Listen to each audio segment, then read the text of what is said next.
नमस्कार। आज के स्कैंडल निये किछु कथा बोलबो। स्कैंडल এই ব্যাপারটা সবার জীবনে আসে এমন নয়, কিন্তু কিছু কিছু মানুষের জীবনে আসে। আবার বদনাম এটা 70-80% মানুষের জীবনেই আসে। বদনাম এবং স্ক্যান্ডাল কিন্তু একরকম বিষয়টা নয়। আমি বলবো স্ক্যান্ডাল কাদের হয় এবং স্ক্যান্ডাল জিনিসটা কি। বেসিক্যালি স্ক্যান্ডাল এমন একটা জিনিস যেটা মানুষ অত্যন্ত হার্ট হয়। যিনি স্ক্যান্ডাল করেন, যার নামে এই অভিযোগটা আসে, সম্ভাবনা থাকে তিনি অন্য কাউকে হার্ট করছেন বা অন্য অনেককে হার্ট করছেন, কোনো ফ্রড করছেন বা চিট করছেন, যে কারণে যিনি স্ক্যান্ডাল করছেন তার ওপর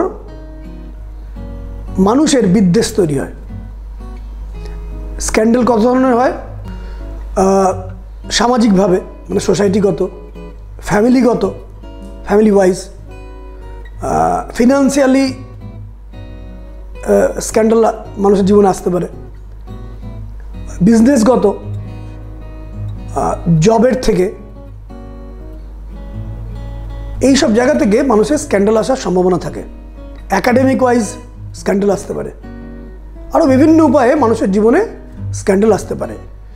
বাট সবার জীবনেই কিন্তু স্ক্যান্ডাল আসছে এমন নয়। এবার বলি কাদের কাদের স্ক্যান্ডাল হওয়ার চান্স বেশি। যে যে সূত্রগুলো বলছি সেই সূত্রগুলো যদি সমস্তগুলোই থাকে, তখন তাদের জীবনে 90% চান্স থাকে স্ক্যান্ডাল হওয়ার। যে সূত্রগুলো বলছি প্রত্যেক কটি কিন্তু সূত্র থাকতে হবে। দেখা গেল যে সূত্র আমি বললাম তার অর্ধেক সূত্র মিলল, তাহলে স্ক্যান্ডালের পূর্ণাঙ্গ চান্স কিন্তু থাকবে না। যে সূত্রগুলো বলছি, প্রথম সূত্র, জন্মের ডেটটাকে, যে নাম্বারগুলো অ্যাড করার পরে যদি 4 আসে, 4 মানে ধরুন কারোর জন্ম 2 ফেব্রুয়ারি 1980, 2 + 2 + 1 + 9 + 8 + 0, আলটিমেটলি অ্যাড করে দুটো ডিজিট আসবে, মানে 2 2 4, 1 5, 9 14, 14 আর 8 মানে 80, মানে 8 22, 22 সংখ্যাটিকে যদি আবার সিঙ্গেল ডিজিটে আনা যায় তাহলে হচ্ছে 4। সুতরাং যদি অ্যাডিং করে ডেট অফ বার্থ এর সমস্ত ডিজিটগুলোকে অ্যাডিং করে যদি সিঙ্গেল ডিজিটে, যেভাবে বললাম, আনার পরে যদি 4 হয়, তাহলে অনেকগুলো শর্তের মধ্যে একটা শর্ত হচ্ছে তাদের জীবনে স্ক্যান্ডাল আসতে পারে। এভাবে অ্যাডিং করে 9 এলে, অ্যাডিং করে 2 এলে, অ্যাডিং করে 7 এলে, অ্যাডিং করে 8 এলে চান্স থাকে স্ক্যান্ডাল হওয়ার। নেক্সট শর্ত, খালি একটি শর্ত না। দ্বিতীয়, যখন জন্ম 2 তারিখের ডেটে বা 3 তারিখের ডেটে বা 4 তারিখের ডেটে বা 7 তারিখের ডেটে বা 8 তারিখের ডেটে জন্ম হয়, এদের স্ক্যান্ডাল হওয়ার চান্স থাকে। কিন্তু এই দুটো শর্তই কিন্তু নয়, বাকি শর্তগুলোও কিন্তু খেয়াল করতে হবে। 2 মানে 2, 11, 20, 29, 3 মানে 3, 12, 21 এবং 30, এই ডেটে ইংরেজি মাসে জন্মগ্রহণ করতে হবে। 4, 13, 22, 31, 7, 16, 25, 8, 17, 26, এই ডেটগুলোতেও জন্মগ্রহণ করতে হবে। তাহলে এই সূত্রগুলো তবেই কিন্তু কার্যকরী হবে। শুধুমাত্র অ্যাডিং করে 4 বা অ্যাডিং করে 9 এলো, বা আপনার জন্ম 8 তারিখে বা আপনার জন্ম 17 তারিখে আপনার স্ক্যান্ডাল আসবে এমন কিন্তু নয়। বদনাম আসতে পারে, কিন্তু স্ক্যান্ডাল নয়। আরও সূত্র আছে, প্রত্যেকটা সূত্র কিন্তু মিলতে হবে। জেনারেলি স্ক্যান্ডাল আসে, আমি আমার অ্যাস্ট্রোলজিক্যাল অভিজ্ঞতায় দেখেছি এবং বাস্তু বিচার করার পর, লোকের বাড়িতে যখন বাস্তু বিচার করতে গেছি, বা অনেক সময় অনলাইনেও যারা আমাকে দেখান, ওভার ফোন ডায়াগ্রাম পাঠিয়ে দেন, আমি বিচার করি। যখন দেখি হরোস্কোপে কারোর রাহুর দশা চলছে বা কেতুর দশা চলছে বা শনির দশা চলছে, সেই টাইম পিরিয়ডে, যদি অনেক বড় টাইম পিরিয়ড, সেই টাইম পিরিয়ডের মধ্যে কিন্তু স্ক্যান্ডাল হওয়ার চান্স থাকে। এটা হচ্ছে তৃতীয় সূত্র। কিন্তু এই তিনটে সূত্র মিললেই যে আপনার স্ক্যান্ডাল হবে এমন কিন্তু নয়। এবার চতুর্থ সূত্র, এই সূত্রটা পুরোপুরি মিললে 90% স্ক্যান্ডাল হওয়ার চান্স থাকবে। কিন্তু 1, 2, 3, 4 যে চারটে সূত্র দিয়েছি, চারটে সূত্রই পূর্ণাঙ্গ মিলতে হবে। অর্থাৎ তাদের জন্মের ডেটটা হতে হবে 2 তারিখ, মানে 4 তারিখ, মানে 3 তারিখ, এদের ডেট 8 তারিখ, 7 তারিখ, এই ডেটে জন্মগ্রহণ করতে হবে। অ্যাডিং করার পরে সিঙ্গেল ডিজিট আসার পরে 4, 9, 2, 7 বা 8 এটা আসতে হবে। কিন্তু এই দুটো সূত্রই নয়। তৃতীয় সূত্র, দশা চলতে হবে রাহুর অথবা স্যাটার্নের অথবা কেতু। এবার চতুর্থ সূত্র যখন মিলবে সেখানে কিন্তু স্ক্যান্ডাল আসার 90% চান্স থাকবে। এই চারটে সূত্র এখনো বলিনি। 4 নম্বর সূত্র হচ্ছে রাহুর দশা যখন আপনার চলবে তখন বাড়ির দক্ষিণ পশ্চিম কর্নার তাকাবেন, এবং রাহু যাবতীয় অ্যাটাক করে কিন্তু সানকে, সান সম্মান আনে। রাহুর দশা যখন চলে তখন সানের ওপর সূর্যের ওপর এফেক্ট পড়ে। সূর্যের দিক হচ্ছে কিন্তু পূর্ব দিক। যখন রাহুর দশা আপনার চলছে, আপনি দেখছেন বাড়ির দক্ষিণ পশ্চিম দিকে কোনো বাস্তুদোষ, পূর্ব দিকে বাস্তুদোষ, সেক্ষেত্রে কিন্তু এই চান্সটা প্রচুর বাড়িয়ে দেবে। দশা চলতে হবে রাহু। আগের যে ডেটগুলির কথা বললাম সেগুলো তো মিলবেই, তার সাথে সাথে দশা চলবে রাহু এবং দক্ষিণ পশ্চিম দিকে বাস্তুদোষ এবং পূর্ব দিকে ইউগলি বাস্তুদোষ। দক্ষিণ পশ্চিম দিকে কী বাস্তুদোষ থাকলে প্রবলেম আসে? Toilet, kitchen, septic tank, overhead tank, reservoir, submersible, drain, নিচু, সবুজ রং, এগুলো দক্ষিণ পশ্চিমে বাস্তুদোষ তৈরি করে। পূর্ব দিকে বাস্তুদোষ তৈরি করে যদি হলুদ রঙের পরিমাণ পূর্ব দিকের ঘরে বেশি পরিমাণে থাকে, হলুদ রং বা কালো রং বা নীলাভ অতিরিক্ত পরিমাণের রং। হালকা নীলাভও চলতে পারে, কিন্তু অতীব ডিপ ব্লু, তাহলে পূর্ব দিকে বাস্তুদোষ তৈরি হয়। পূর্ব দিকে টয়লেট, পূর্ব দিকে ড্রেন, পূর্ব দিকে সেপটিক ট্যাঙ্ক, পূর্ব দিকে ক্লকওয়াইজ সিঁড়ি, অ্যান্টি ক্লকওয়াইজ ইজ গুড, পূর্ব দিকে ক্লকওয়াইজ সিঁড়ি, তখন কিন্তু স্ক্যান্ডাল হওয়ার 90% চান্স থাকবে। আগের তিনটে সূত্র কিন্তু মিলতে হবে। এবার বলেছি স্যাটার্নের দশাতেও কিন্তু স্ক্যান্ডাল হওয়ার চান্স থাকে। স্যাটার্ন মানে কিন্তু পশ্চিম দিক, পশ্চিম দিকে বাস্তুদোষ। স্যাটার্ন যখন যখন খারাপ হয় বা দশাতে নেগেটিভ ফল দেয়, সে অ্যাটাক করে কিন্তু বুধকে। বুধ মানে কিন্তু উত্তর দিক। এই উত্তর দিক এবং পশ্চিম দিক যখন বাস্তুদোষ তৈরি করে, মানে কারো শনি দশা চলছে, সঙ্গে সঙ্গে পশ্চিম দিকে তাকাবেন এবং উত্তর দিকে তাকাবেন। কোনো বাস্তুদোষ নেই তো, সঙ্গে আপনার যে ডেটগুলো বললাম এবং দশা শনি চলছে, তাহলে কিন্তু স্ক্যান্ডাল আসার চান্স থাকছে 90%। আরেকটি দশা হচ্ছে কেতু। কেতু কিন্তু সর্বদা ইম্প্যাক্ট তৈরি করে চন্দ্রকে। তো কেতুর দিক হচ্ছে বাড়ির মিডল স্থান এবং নর্থ ইস্ট। নর্থ ইস্টে বাস্তুদোষ, বাড়ির সেন্টারে বাস্তুদোষ। কেতু ইম্প্যাক্ট তৈরি করে মুনকে, মুনের দিক হচ্ছে কিন্তু নর্থ ওয়েস্ট, নর্থ ওয়েস্টে প্রবলেম। অর্থাৎ বাস্তুদোষের বিষয়ে যদি আবার উল্লেখ করি, রাহুর দশা চলছে, দক্ষিণ পশ্চিমে তাকান এবং পূর্ব দিকে তাকান বাস্তুদোষ আছে কিনা। তাহলে এই 4 নম্বর সূত্র অনুযায়ী কিন্তু স্ক্যান্ডাল ব্যাপারটা চলে আসার সম্ভাবনা থাকছে। সঙ্গে আগের 3টে সূত্র মিলতে হবে। যদি শনির দশা চলে তখন কিন্তু দক্ষিণ পশ্চিম নয়, শনির দশা চললে পশ্চিম দিক তাকাবেন। এবং শনি হিট করে কিন্তু মার্কারিকে, মার্কারির দিক হচ্ছে উত্তর দিক, উত্তর দিকে বাস্তুদোষ আছে কিনা। ধরুন শনির দশা, রাহুর দশা আপনার চলছে না, চলছে কেতুর দশা, তাহলেও কিন্তু প্রবলেম আসতে পারে। কেতু মানে বাড়ির সেন্টার এবং বাড়ির উত্তর পূর্ব কর্নার। কেতু হিট করে মুনকে, মুনের দিক হচ্ছে নর্থ ওয়েস্ট। সুতরাং এই 4টে সূত্র যখন মিলবে সেখানে কিন্তু স্ক্যান্ডাল আসার চান্স। এবার আমি আমার জ্যোতিষী অভিজ্ঞতা দেখেছি, যারা যারা আমাদের কাছে আসেন, এরকম কিছু কিছু ক্ষেত্রেও দেখা যায় যে 30% 40% ক্ষেত্রে যে স্ক্যান্ডাল হওয়ার জন্য তারা সেরকম কোনো লিগালি ইনকারেক্ট কিছু কাজ করেননি, কিন্তু তাদের গায়ে দোষ এসছে। স্বাভাবিকভাবেই দোষ এলে কি হয়, একটা রেপুটেশন ড্যামেজ করে।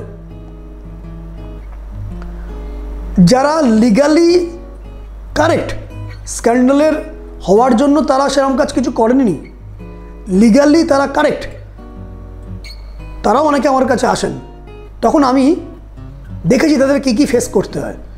প্রথমত তাকে কোনো একটা কারণে এক্সপ্লেনেশন দিতে হয় যে সে এমন কেন করেছে, হয়তো সে কাজটা সে করেইনি, বা 10% করে ফেলেছে ভুল করে, কিন্তু সাজা হয়েছে অনেক বেশি বা বদনাম হয়েছে অনেক বেশি, তাকে এক্সপ্লেনেশন দিতে হয়। এটা এক। দ্বিতীয়, যে ব্যক্তির নামে স্ক্যান্ডাল আসে তাকে অ্যাপোলজি চাইতে হয়।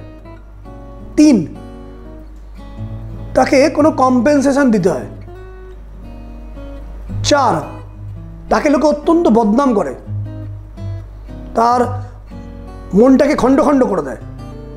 5, অনেক সময় লিগ্যাল প্রচণ্ড পরিমাণ হ্যারাসমেন্ট আসে। 6, কিছু ক্ষেত্রে জেল কাস্টাডি আসারও চান্স থেকে যায়, যদিও সেটা লিগ্যাল বিষয়, এই বিষয়ে আমি কিছু কথা বলবো না। কিন্তু যখন স্ক্যান্ডাল আসছে, আপনি বুঝছেন যে আপনি কোনো ত্রুটি করেননি, তাহলে আপনার প্রথম যেটা কর্তব্য সেটা হচ্ছে আপনার প্রথম যারা লিগ্যাল অ্যাডভাইজার, অ্যাডভোকেট, যারা আইনজ্ঞ, যারা আইন নিয়ে প্রফেশন করেন, তাদের কাছে নিজেকে সম্পূর্ণ সঁপে দেওয়া। কারণ আইনজ্ঞের হাতেই এই বিষয়গুলো থেকে আপনাকে নিরাপত্তা পেতে হবে। কিন্তু এটাও জেনে রাখবেন যে শুধুমাত্র যদি আপনি মোরালি এবং লিগালি কারেক্ট থাকেন তাহলে আপনি যে স্ক্যান্ডাল থেকে প্রোটেকশন পাবেন এমন নয়। কারণ অনেক ক্ষেত্রে আরোপিতও হয়। যখন এই আপনি অভিযুক্ত হয়েছেন কিন্তু আপনি নিজে জানেন আপনি কোনো লিগালি কিছু ভুল করেননি এবং মোরালি আপনি কারেক্ট আছেন, সেখানে জ্যোতিষশাস্ত্র কিছু হেল্প করতে পারে আপনাকে। ইললিগাল যদি হয়ে যায় জ্যোতিষশাস্ত্র আপনাকে হেল্প করতে পারবে না। লিগালি যখন আপনি কারেক্ট এবং মোরালি আপনি ফিল করছেন আপনি ঠিক করেছেন, কিন্তু কোনো স্ক্যান্ডাল এসছে, সেখানে প্রথম পরামর্শ নেবেন আইনজ্ঞের। দ্বিতীয়ত, আমি যে সূত্রগুলো বললাম মিলছে কিনা দেখবেন। লিগালি আপনি আইনজ্ঞের পরামর্শ নেওয়ার পরে যেটা স্ট্র্যাটেজিক্যাল কাজ নেবেন সেটাতে ফ্রেমওয়ার্ক তৈরি করতে হবে। একটা আপনাকে প্রপার ট্রিক্স অ্যান্ড ট্যাকটিক্স নিতে হবে, কৌশল চিন্তা করতে হবে। সেটা আপনার আইনজ্ঞ যিনি অ্যাডভোকেট তিনি নিশ্চয়ই বলবেন। দ্বিতীয়ত, আপনাকে যে কোনো এক্ষেত্রে রেসপন্স খুব স্লো দিতে হবে, চট করে রেসপন্স নয়, সাইলেন্ট। প্রথমেই রেসপন্স নয়, যখনই কোনো স্ক্যান্ডাল আসবে তখন চট করে কোনো কিন্তু রেসপন্স নয়, ভেরি স্লো রেসপন্স এবং skillful response with the consultation with advocate or legally যারা কানেক্টেড, যারা আইন নিয়ে কাজ করেন, আইন বিশেষজ্ঞ, তাদের সঙ্গে পরামর্শ করে স্লোলি রেসপন্স দিতে হবে বা তারা যেটা বলছে শুনতে হবে। তৃতীয়ত, ব্যাপারটাকে প্রপারলি অ্যাসেস এবং অ্যাকনোলেজ করতে হবে। যখন এগুলো আপনি করবেন তখন রাস্তাটা 50 থেকে 60% ক্লিয়ার হয়ে যাওয়ার চান্স থাকে। বাকি ঈশ্বরের কাছে প্রেয়ার, ঈশ্বরের কৃপা প্রার্থনা এবং সর্বশেষে জ্যোতিষশাস্ত্র অনুযায়ী যদি, যেটা আমি বললাম, যে সূত্রগুলো যদি আপনার মেলে, তাহলে সেই সূত্রগুলো থেকে যে প্রবলেম আসছে সেই প্রবলেমগুলো দূর করার জন্য অ্যাস্ট্রোলজিক্যাল যে বিধান আমাদের শাস্ত্রে রয়েছে, বাস্তুগত যে বিধান আমাদের শাস্ত্রে রয়েছে, যেটা আমি দিয়ে থাকি, সেই বিধান দিয়ে আপনার চারপাশে বাউন্ডারি এবং ওয়াল তৈরি করতে হবে। একটা ঐশ্বরিক কৃপার বাউন্ডারি ওয়াল, অ্যাস্ট্রোলজিক্যাল বা ইউনিভার্সাল কসমিক এনার্জির সাপোর্ট এবং মেন্টাল স্ট্যামিনার সাপোর্ট। এইটা করলে সম্ভাবনা থাকে আপনি ধীরে ধীরে এই জায়গা থেকে মুক্তি লাভ করবেন। কিন্তু যারা দেখছেন যে এই রাহুর দশা আসতে চলেছে, সামনে শনির দশা আসতে চলেছে, সামনে কেতুর দশা আসতে চলেছে, তাহলে আগে থেকে সাবধান হন।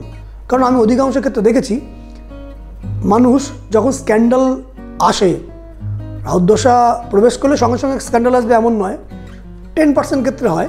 ম্যাক্সিমাম ক্ষেত্রেই রাহুর দশা শুরু হওয়ার 2-3 বছর পর থেকে শুরু হয় বা 6-7 বছর পর থেকে শুরু হয়।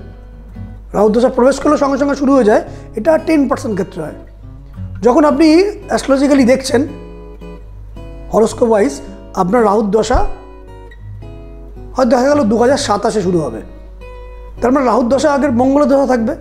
জেনারেলি এই রাহুর দশাতে মানুষের একটু ইগো চলে আসে, কারণ মঙ্গলের দশা 70% মানুষদের ক্ষেত্রেই মোটামুটি ভালো ফল নিয়ে আসে, কিছু ব্যতিক্রম আছে। স্যাটার্নের দশা শুরু হওয়ার আগে আসে জুপিটার, জেনারেলি 70% মানুষদেরই বৃহস্পতি দশা ভালো হয়, মানে প্রচুর ডিস্টার্ব আসে এমন নয়। তবে এটারও কিন্তু 20-30% ব্যতিক্রম আছে। কী ব্যতিক্রম আছে বলছি, কারণ সবার বৃহস্পতি দশা ভালো হয় না। যেমন ধরুন কেতুর দশা, কেতুর দশা শুরু হওয়ার আগের দশা থাকে কিন্তু মার্কারির দশা 70% লোকেদেরই ভালো হবে, কিন্তু এর ব্যতিক্রম আছে। যেমন ধরুন যারা ধরুন দুগ্ধ পান করেন, যারা দুধ জেনারেলি মানে গুড, মানে ভালো পানীয় বলেই মানা হয়, কিন্তু কারো কারোর ক্ষেত্রে দুধ প্রপারলি হজম অনেকে করতে পারেন না, ফলে সকলের জন্যই দুধ কিন্তু ভালো না। ঠিক একইভাবে বুধের দশা বা বৃহস্পতির দশা বা মঙ্গলের দশা সবার যে ভালো হবে এমন নয়, কিন্তু সাধারণভাবে আমি দেখেছি যে রাহুর দশার আগের দশা মঙ্গল, কেতুর দশার আগের দশা বুধ বা শনির দশার আগের দশা বৃহস্পতি জেনারেলি মানুষের ভালো হয়, এবং ভালো হওয়ার কারণে সেটা যখন গুড লাক পায় তাদের মধ্যে ইগো ডেভেলপ করে, এবং অধিকাংশ ক্ষেত্রে তারা সেলফ অ্যাসেসমেন্ট প্রপার করতে পারে না। অনেক কিছু ক্ষেত্রে ভুল কথা বলে ফেলে, রেগে যায়, ইগো চলে আসে, একটু ডমিনেটিং অ্যাটিটিউড চলে আসে। সেখান থেকেই কিন্তু ওই দশার শেষ দিক থেকেই কিন্তু লুপ হোলসগুলো তৈরি হয়, বা সেই দশার শেষ দিক থেকে মানুষ কিন্তু অনেক কিছু ওভারলুক করে ফেলে। কারণ মঙ্গলের দশাতে হয়তো ভালো রেজাল্ট চলে এলো, আপনার অর্থ সম্পত্তি প্রতিপত্তি নেম ফেম চলে আসে, তখন মানুষ কিন্তু বিপদ আসতে পারে এটা আন্দাজ করতে জেনারেলি পারে না। আর সেখানে কিন্তু প্ল্যানেটগুলো আঘাত দেয় যখন সেই দশার কানেক্টেড কোনো বাস্তুদোষ আপনার বাড়িতে হয়ে গেছে, এবং আপনার ওই ডেট অফ বার্থগুলোতে জন্ম ইত্যাদি যেগুলো বলেছি। তো সেক্ষেত্রে প্রপার রেমেডিয়াল মেজারমেন্টের মাধ্যমে যদি আপনি লিগালি কারেক্ট থাকেন এবং মোরালি কারেক্ট থাকেন, অধিকাংশ ক্ষেত্রেই অ্যাস্ট্রোলজিক্যাল সাপোর্টে, প্রথমে কিন্তু আইনজ্ঞের সাপোর্ট এবং পরে অ্যাস্ট্রোলজিক্যাল সাপোর্টে এটার অধিকাংশ ক্ষেত্রেই সমাধান করা যায়। আমি চাইব এই অনুষ্ঠান থেকে এবং আমার যে অভিজ্ঞতা সেটা শুনে আমি যেটা দেখেছি ম্যাক্সিমাম ক্ষেত্রে বারবার ঘটছে, রাহুর দশা আসার আগে একটু সতর্ক হয়ে যান, কেতুর দশা আসার আগে একটু সতর্ক হয়ে যান, শনির দশা আসার আগে সতর্ক হয়ে যান। মানে যবে থেকে রাহু প্রবেশ করছে তার 2 বছর আগে সতর্ক হয়ে যান। আর দশা প্রবেশ করলে তো নিজের অ্যাঙ্গার ম্যানেজমেন্টটা করুন, খুব সাবধানে থাকুন। এই সাবধান থাকলে কী হবে, বা অ্যাঙ্গার ম্যানেজমেন্ট করলে কী হবে, ওই দশাতে যে নেগেটিভ রেজাল্ট আসতো তার কিছু আসবে, কিন্তু তার রিফ্লেকশনটা অত ভয়াবহ হবে না, বা তার যে ট্রান্সফরমেশনটা অত ভয়াবহ হবে না। তার কারণ আপনি তো আগে থেকে সতর্ক হয়ে গেছেন, নিজেকে কুল করে ফেলেছেন, কুল অ্যাটিটিউড, এবং আপনি লোককে ক্ষমা করে দিচ্ছেন, ফরগিভ করছেন, এবং মনের মধ্যে একটা শান্ত পরিবেশ রাখছেন, তৃপ্তি প্রশান্তি হৃদয়ে রাখছেন। যত কিছু বিপর্যয় ঘটুক না কেন আমি হৃদয়ের মধ্যে তৃপ্তিভাব রাখবো, স্যাটিসফ্যাকশান রাখবো। কারণ এই দশাগুলোতে, রাহুর দশা, স্যাটার্নের দশা, কেতুর দশা, মানুষ প্রশান্তি হারিয়ে ফেলে, সেখানেই সে ভুলচুক করে ফেলে এবং সে এক্সট্রা রিস্ক নিয়ে ফেলে। একদম রিস্ক নেবেন না রাহু, স্যাটার্ন এবং কেতুতে, একদম রিস্ক নেবেন না। কিন্তু যে দশাগুলো আমি বললাম, মার্কারির দশা বা ওদিকে জুপিটারের দশা বা মঙ্গলের দশা জেনারেলি ভালো যায়, বাট সকলের ভালো যায় না। যেমন ধরুন যাদের মেষ লগ্ন তাদের বুধের দশা ভালো যায় না জেনারেলভাবে, 6th লর্ড। যাদের বৃষ লগ্ন মঙ্গলের দশা ভালো যায় না, 12 লর্ড। যাদের মিথুন লগ্ন 6th লর্ড মঙ্গল, কিছু খারাপ যেতে পারে। যাদের কর্কট লগ্ন জুপিটারের দশা ভালো যায় বলেছি, কিন্তু জুপিটার 6th লর্ড হয়, জেনারেলি কিছু খারাপ আসতে পারে। যাদের সিংহ লগ্ন 8th লর্ড, কিছু খারাপ আসতে পারে জুপিটার। কন্যা লগ্ন যাদের মঙ্গল হচ্ছে 8th লর্ড, জেনারেলি মঙ্গল দশা ভালো হলেও কন্যা লগ্নের ক্ষেত্রে একটু চাপের আসতে পারে। যাদের ভেনাস অর্থাৎ তুলা লগ্ন, তাদের 6th লর্ড হচ্ছে জুপিটার, ফলে তুলা লগ্নের ক্ষেত্রে কিছুটা জুপিটার দশা ডিস্টার্ব আসতে পারে। বৃশ্চিক লগ্ন এদের ক্ষেত্রে অষ্টমপতি বুধ, ফলে একটু ডিস্টার্ব আসতে পারে। যাদের ধনু লগ্ন তাদের দ্বাদশপতি মঙ্গল, ফলে একটু ডিস্টার্ব আসতে পারে মঙ্গলের দশায়। যাদের মকর লগ্ন তাদের দ্বাদশপতি বৃহস্পতি, বৃহস্পতি দশায় একটু ডিস্টার্ব আসতে পারে। আর যাদের কুম্ভ লগ্ন, বুধের দশা একটু ডিস্টার্ব আসতে পারে, কারণ অষ্টমপতি। আর যাদের মীন লগ্নের ক্ষেত্রে মঙ্গলের দশা এবং বৃহস্পতির দশা সেরকম খারাপ কিছু হয় না, বুধের দশায় একটু ডিস্টার্ব আসার চান্স থাকে, কিন্তু ভালো লক্ষ্য থাকলে সেটা ঘটে না। কিন্তু জেনারেলি রাহুর দশা, স্যাটার্নের দশা এবং কেতুর দশায় কিন্তু এই হ্যারাসমেন্ট, স্ক্যান্ডাল, রেপুটেশন নষ্ট হওয়া এগুলো আসে। এবং আপনি নিশ্চয়ই জানেন যে স্ক্যান্ডাল হওয়া মানে আপনার মনিটারি একটা ডিস্টার্ব চলে আসে, অনেক সময় বিজনেস শাটডাউন হয়ে যায়, জব চলে যায়, বিবাহ জীবনে বা ফ্যামিলি লাইফে একটা বিপদ নেমে আসে, ড্যামেজ নেমে আসে, আপনার ফ্রিডম নষ্ট হবে, স্ট্যামিনা নষ্ট হয়ে যাবে, মেন্টাল স্ট্রেংথ নষ্ট হয়ে যায়, টাইম নষ্ট হয়ে যায়, সময় হাতে থাকে না। ফলে যখনই এই দশাগুলো আসছে আগে থেকে সতর্ক হন। এবং কিছু কিছু ক্ষেত্রে দেখেছি যখন রাহুর অন্তর্দশা, কেতুর অন্তর্দশা এবং শনির অন্তর্দশা চলে, সেই সময়ও কিন্তু কিছু কিছু ছোট ছোট বদনাম আসার চান্স থাকে, স্ক্যান্ডাল নয়, ছোট ছোট বদনাম আসার চান্স থাকে। আর আগের অনুষ্ঠানে আপনাদেরকে জানিয়েছি যে প্রত্যেক বছর কেমন যাবে, সেই নিয়ম আপনারা নিশ্চয়ই আগের অনুষ্ঠানে আপনি দেখেছেন এই ইউটিউবে, সেখানে দেখেছেন। যখন সেই নিয়মে আপনারা ফলো করবেন, অ্যাডিং করে যখন 2 আসছে বা 4 আসছে বা 7 আসছে বা কিছু ক্ষেত্রে 8ও আসছে, সেক্ষেত্রে কিন্তু বদনাম আসার চান্স থাকে। আর একটি বিষয়, 2024 সাল 2024 অ্যাডিং করে দেখুন 8 আসছে। স্যাটার্ন কিন্তু একটা জাস্টিস, ডিসিপ্লিন এইসব পছন্দ করে। যারা এখনও ডিসিপ্লিনে নেই তারা ডিসিপ্লিনে চলে আসুন। যারা এখনও মনে মনে চিন্তা করছেন মোরালি আপনি ইনকারেক্ট আছেন, তারা মোরালি কিন্তু একদম কারেক্ট হয়ে যান, লিগালি 100% কারেক্ট হয়ে যান। কারণ সামনে কিন্তু 2024 সাল 8, অনেক ক্ষেত্রে কিন্তু অনেকেরই স্ক্যান্ডাল আসতে পারে, কারণ স্যাটার্ন কিন্তু এগুলো এক্সপোজ করে দেয়, পানিশমেন্ট দিয়ে দেয়, কিছু ত্রুটি দিয়ে দেয় 2024 সাল।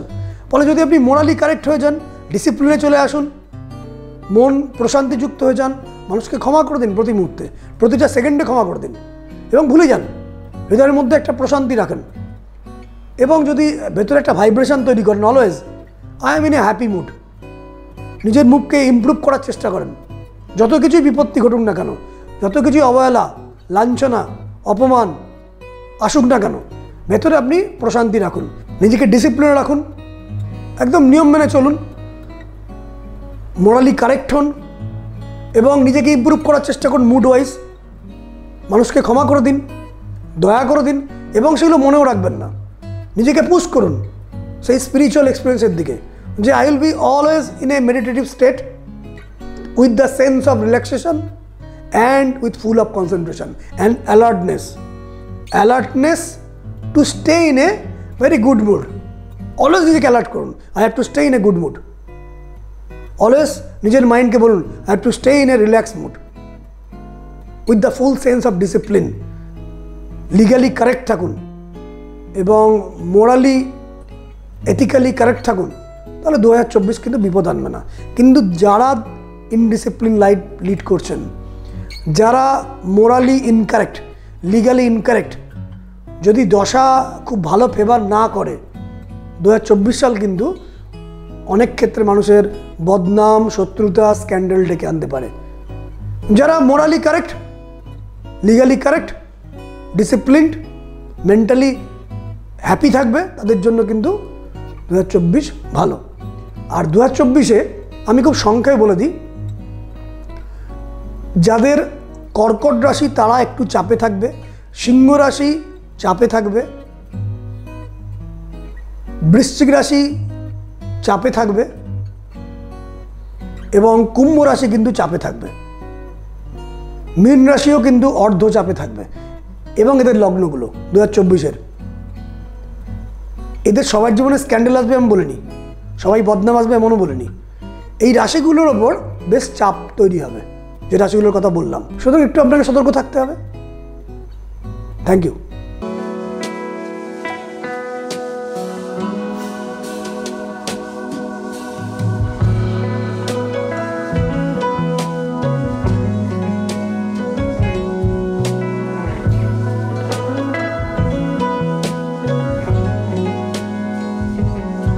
স্যার শ্রীমণি ভাস্করকে বর্ধমান, কৃষ্ণনগর, শিলিগুড়ি, আগরতলা, দিল্লি, বেঙ্গালুরু এবং উড়িষ্যা চেম্বারে আপনারা পাবেন। প্রয়োজনে যোগাযোগ করতে পারেন।